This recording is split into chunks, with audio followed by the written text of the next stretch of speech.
आता नेपोटिझम म्हणजे काय? जसं की आपण बॉलिवूड इंडस्ट्रीमध्ये बऱ्याच वेळेस हा शब्द आपण ऐकत असतो. जसं सांगायचं म्हणजे अमिताभ बच्चन याचा जो काही मुलगा आहे अभिषेक बच्चन यांना फिल्म इंडस्ट्रीमध्ये काम मिळणे. जसं की तुम्हाला माहित असेल आणखीन एक आलिया भट्ट यांचे जे वडील आहेत ते डायरेक्टर आहेत म्हणून त्यांना काम मिळालं. मित्रांनो म्हणजे त्यांच्या वडिलांना त्याचं अस्तित्व आहे म्हणून त्यांना तिथे काम मिळालेलं आहे.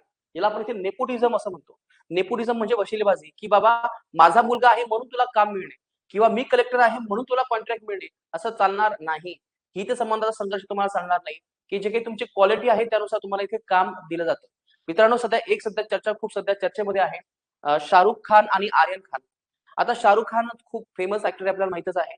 परंतु आर्यन खान यांनी काय केलेलं आहे, की स्वतःच्या बेसवरती एक फिल्म ते सध्या डायरेक्ट करत आहेत आणि असं म्हटलं जातं, की ते स्वतःच्या भरोश्यावरती करतायत.